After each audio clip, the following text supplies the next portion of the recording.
Do you want to study in Australia for free, but you don't know how to go about it? Well, in today's video, I'm going to be telling you about this fully funded scholarship opportunity in Australia for you to consider. If you want to study for bachelor's, master's, postgraduate studies, this is an opportunity for you to consider as it is open for everybody. It was open on the 1st of February and currently open up until April 2025. So this is an opportunity you don't want to pass you by. So sit back while we discuss this in detail. A scholarship opportunity we're going to be discussing about in today's video is called the Australian Award Scholarship. It is all expense paid, so you have a lot of benefits if you get the scholarship opportunity. Your tuition is paid for, your travel is paid for, you have living expenses being given to you, even healthcare, you get the opportunity to have that sorted as well. Now in today's video, we're going to be talking about the eligibility criteria. So who can apply for this scholarship? What is the scholarship all about? We talk about the benefits in details. We talk about how to apply for this scholarship. So I will be telling you everything you need to know that will get you ready to apply for the scholarship. So now we'll talk about what the scholarship is all about. The scholarship opportunity is the Australian Award Scholarship, like I said, and it is the prestigious, fully funded program that has been created by the Australian government to give you the opportunity to come study in Australia for free. Now, this was designed to support students from developing countries. There are lists of countries that are eligible for this program. We will have a look at that as well, so that you would know if your country is part of it or not. So stay tuned and don't skip any bit of today's video because you will get value from it. Now, some of you will be asking, why Australia? Why should I study in Australia? Well, studying in Australia would give you the opportunity to gain world-class education. You are in a multicultural environment and your career would be enhanced with various opportunities. Plus, studying in Australia as well gives you the opportunity to see a beautiful scenery. You leave your comfort zone to another country. You are developing yourself professionally and career-wise. So the networking you get to do expands your knowledge and expands your network as well.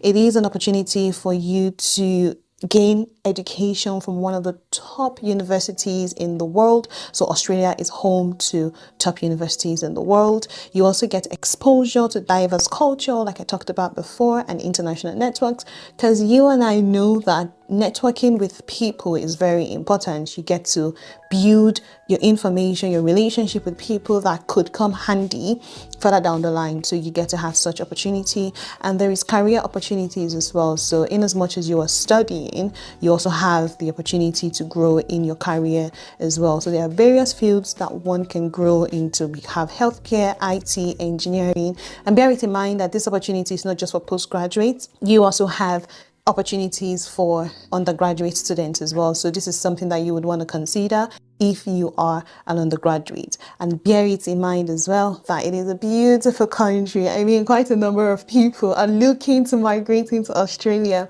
And so if you get a fully funded scholarship opportunity, I'm sure you don't want to miss it.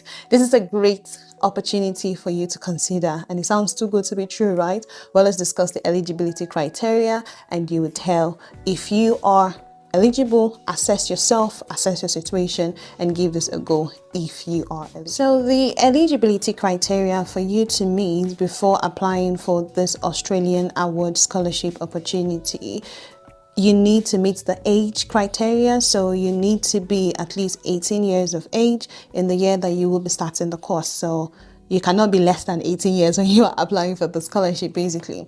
And this is more for people who want to apply for an undergraduate scholarship opportunity, because I know if you want to apply for postgraduate, you should be older than 18 by now. Secondly, you must be from the recognized countries that they have talked about. There is a list of it.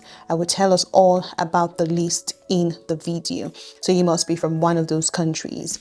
And then you also cannot apply for the scholarship opportunity if you have already received a scholarship award in the previous 4 years. So if you have received a scholarship opportunity previously, then you cannot apply for this one. That's within the past 4 years. You also cannot apply for the scholarship opportunity if you are an Australian citizen or you have permanent residency in the country, or even from New Zealand, you cannot apply for this scholarship opportunity.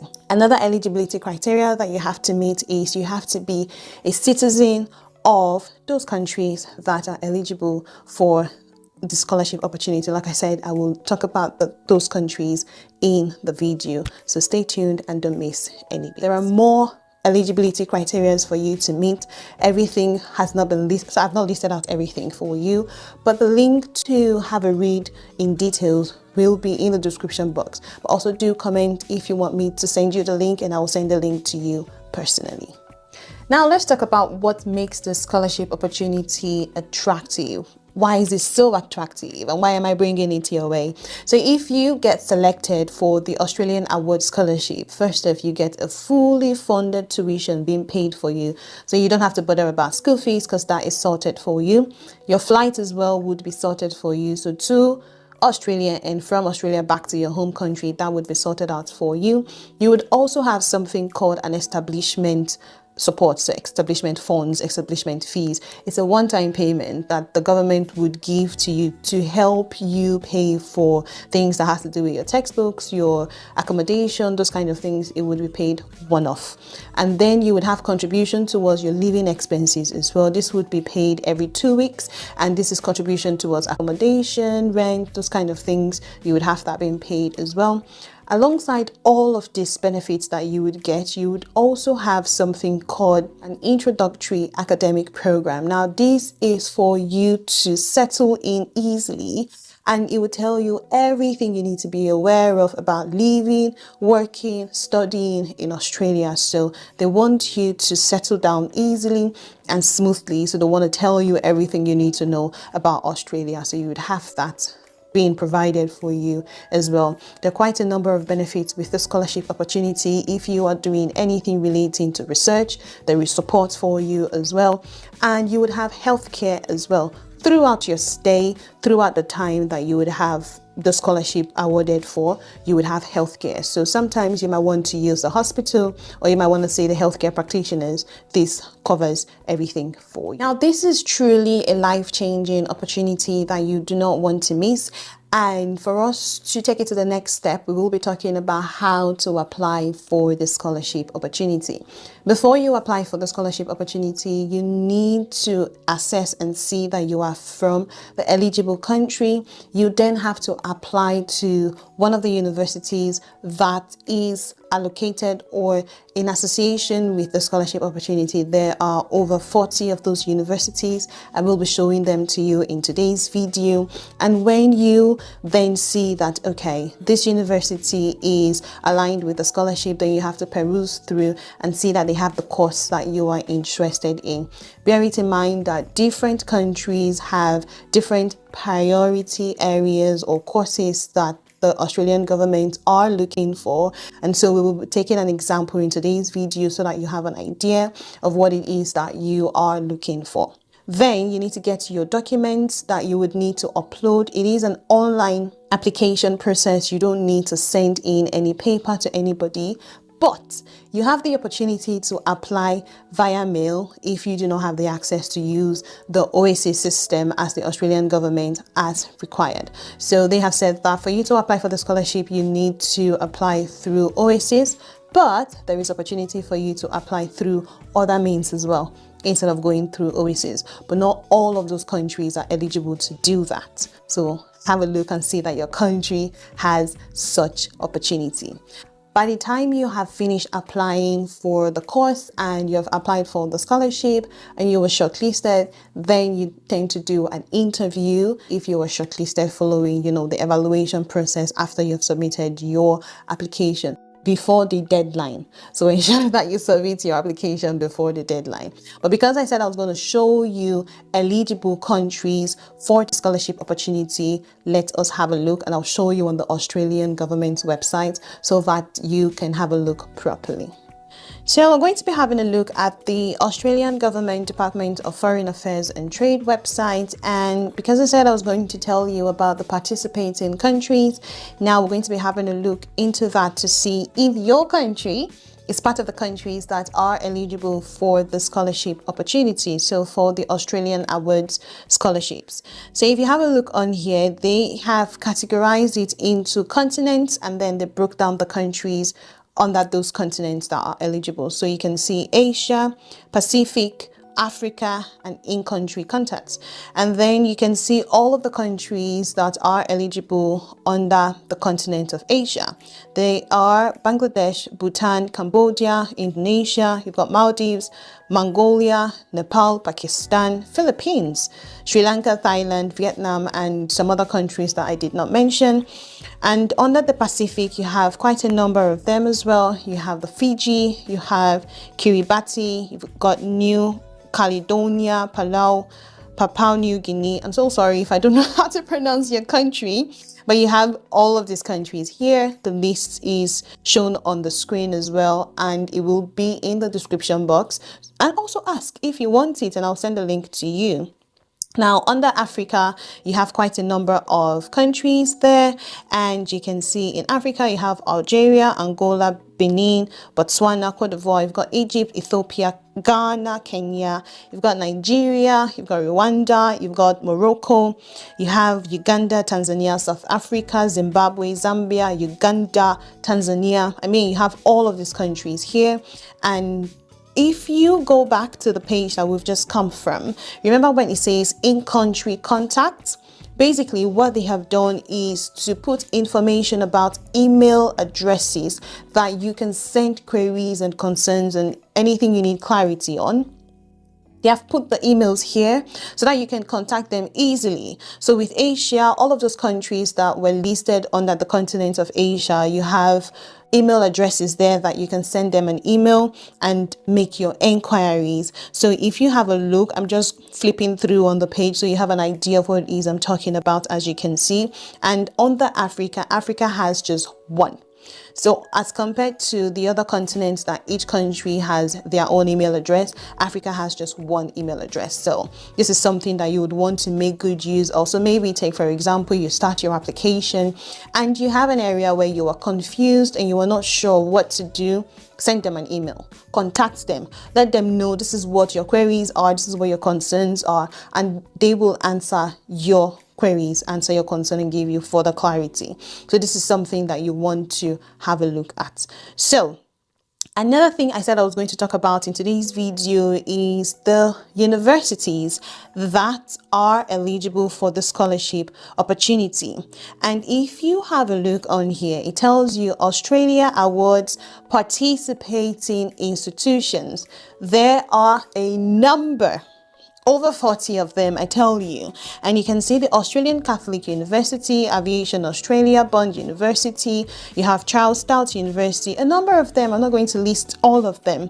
I'm going to flip through so you can see what I'm talking about. It is a long list of universities, as you can see. University of South Australia, University of Canberra, University of Sydney, you've got University of Wollongong, Victoria University. English is hard, but as you can see, you've got all of this list on here for you to peruse through, that you can go to the website of these universities, see the courses that they have available, and put in your application. Remember, we're talking about how you can apply for the scholarship opportunity. The reason why I had to tell you about the participating universities is because the last time I put out some videos about scholarship opportunities, quite a number of you came to ask me, which university should I apply to? Which universities are eligible? So now the Australian Award Scholarship has made it very easy for you to know the universities that you can apply to. So by the time you do that and you know the universities that are eligible for the scholarship opportunity, then what you have to do before you apply for the scholarship is to check the opening and closing dates for your country. Now, different countries have different dates, but if you have a look on here, quite a number of them are similar. So if you see Africa, the opening date for Africa is the 1st. The opening date for Africa is the 1st of February 2025, which I had mentioned before, and the closing date is the 30th of April 2025, with the contact detail here for you to contact them. So remember when we talked about the in-country or the in-country contact details that you need to be aware of. It's just a table that is now showing you everything that you need to know. So Bangladesh as well has its own dates. The Asian countries as well have their own dates. So you can see most of them, their closing date is the 30th of April. Like flipping through, you can see the only difference that I've seen so far is Palau. So Palau's closing date is 2nd of August 2025. That is one different from the 30th of April, which every other ones are the same. For Solomon Islands, theirs is the 31st of March. So you can have a look and just see. I'm not going to talk about all countries and tell you this one is different or that one is different. That's why I said I'm going to leave the link in the description box and the comment section. And if you ask as well, I'm going to send it to you so that you would have a look into this. And the contact details are there for you to send them an email if you need any information further from that. So when you check the opening and the closing dates for your country and you select your country of citizenship, what you have to do then is you have to read the Australian Award Scholarship Policy Handbook. It is very detailed. I've had to go through it. It is very detailed. You have a lot of information where it tells you everything you need to know about this process, eligibility criteria, frequently asked questions as well. Just something that it gives you an idea of what you are doing, how to do it. Step-by-step process is all there. So please do have a look. If you want me to send you the handbook itself, because I'm not going to leave it here, but if you want me to send you the handbook itself, comment handbook and I'll send you a link to the handbook itself so that you can have a read properly for yourself. So like they tell us here, the handbook provides information regarding general eligibility requirements, selection processes, entitlement and responsibilities and all of that. They update it regularly, so do have a look. Some countries encourage and allow you to apply online, while others require hard copy applications, like I was telling you initially. So you need to see what your country allows and what your country does not allow so that you make the right application. Now, if you are applying online, you need to refer to the relevant participating countries profile, which you can access easily in the website. And they use a system called OASIS. So that's the Online Australia Scholarships Information System. And you should note that Indonesia and the Philippines do not use OASIS. So this is why I said you need to have a look to see what your country allows and what your country uses. Because I cannot come and start saying what each country uses, because you know, it's a long list. And if I keep saying it individually, this video is going to be too long. So you need to assess and see what your country accepts and what your country does not. Now, for people who the link to applications for those countries can be found in their relevant country profile. So peruse through, like I said, and apply. When you register online, you will be required to answer some questions to establish your eligibility. You will then be given a unique registration number, a username, and a password. They have told you that you do not need to submit your application immediately.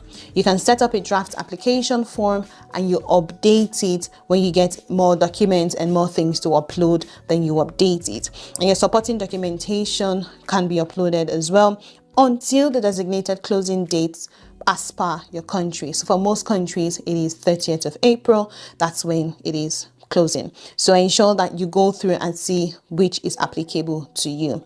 Once you have submitted, your application cannot be changed. So they have advised that you ensure that you review it, and while you are applying, and when you want to submit, you submit before the closing date. And because towards the end, when it is going to close, quite a number of people are rushing. Everybody's in a haste. They want to put in their application, and the portal experiences like peak. A lot of people are intending to use the website at the same time, so things might be crashing. So they are saying, please submit your application on time before it closes, because that way you get things sorted on time.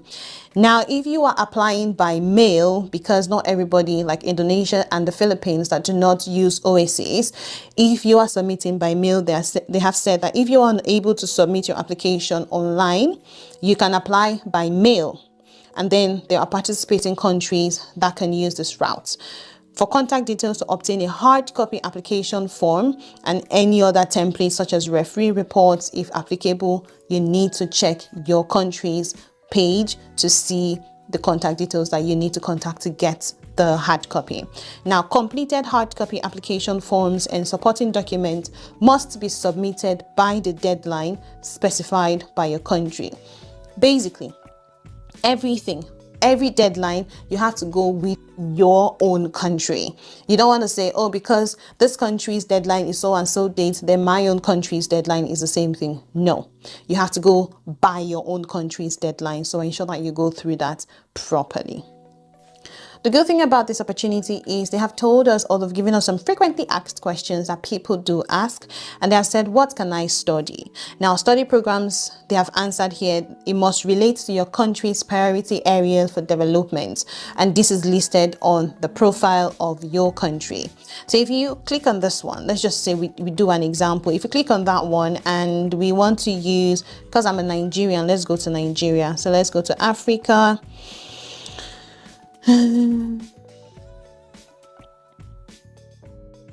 If you see on here, they tell you the priority fields of study. They've said agriculture and food security, climate change, foreign policy and international security, gender, disability and social inclusion, mining and energy. The priority areas of study for eligible African countries are these ones. So this is something that you need to have a look into before putting in your application, because they have said all of that before you put in your application, the program, the study that you can do is depending on each country's priority area for development. So you need to have a look at your own country, because it is different for Africa and Asia and Pacific. Each of them differs. And they said, what can't I study? And the answer here is Australia awards are not available for training in areas related to flying aircraft, but aviation management is available, and nuclear technology or military training is not available. So you need to assess and say, I'm interested in this area of study. Can I get it through the scholarship opportunity? So you need to have a look, and that's why they've told you some things you can study through the scholarship, other things you can't. So you need to be careful when you are choosing your course. And they've asked you where can you study, and we've looked about the participating universities, and there are more than 40 of them. So do have a look. If you are intending to migrate, or if you have a permanent residency, can you apply for this award? They've given a response here, and they have said that the Australian awards are not available to intending migrants or those who have Australian permanent residency. So this is something that you need to be aware of. These are things that you need to look into. So like I said, there is a policy handbook that has a lot of information. It has all of these things that you would find very valuable. So do comment handbook in the comment section, and I'm very happy to send you the handbook so you can have a read and peruse through. The Australian Award Scholarship is open. It is not closed yet, and this is going to be open up until April for most of the eligible countries. And this is something that I am saying, please do apply, do give a shot if you are interested, and all the best. Do come back and tell me what your process was like, if you got shortlisted, if you found it easy. If you have any questions, leave it in the comment section. I'm very happy to answer to the best of my knowledge. If you want anything in particular, any question, any queries that you would like for me to answer, do ask. I'm very happy to answer that for you. And my name is Mercy. For those of you just seeing my face for the first time, you are absolutely welcome to the channel. Thank you for stopping by. The channel is all about migration tips. I talk about nursing abroad because I'm a nurse, and I do content about nursing as well. So stick around and enjoy my channel. I do lifestyle content of countries that you would be migrating to, countries that you are interested in. I do lifestyle content of those countries so that you have an idea of how it is like to live in those countries, and I also do vlogs as well. So if this is something that tickles your fancy, please do subscribe, and I'm sure you will not regret subscribing to the channel. Turn on your post notification bell as well, because when I put out a new content, you'll be the first person to be notified, and you'll catch up on what is happening. I'm thinking about doing a Q&A about like updates in my life and things that you would want to know about me. So if you have any questions or anything you would like for me to answer in that video, please do leave the question in the comment section. And I want to know what it is you want to know about me. So it's not just about me coming to put out content and just dishing out information for you. I want you to know me as well, just like how I'm getting to know you all through the kind of content that you're binge watching on. So do ask your questions. I'm very happy to answer them all for you. That way we will build a community of, we're not just strangers to ourselves, basically. And I'm looking forward to gaining up to 10,000 subscribers this year. So my goal is to gain 10,000 subscribers this year. And I'm counting on you to support me, to help me achieve that. So please do subscribe to the channel, because that way you're supporting me, you're motivating me, you're giving me the morale. Or so do subscribe, do like the content, do share it to friends and family members, to people that you know they will find value from it, just like how you are finding value from the content. And I'll see you on the next one. Have a good day.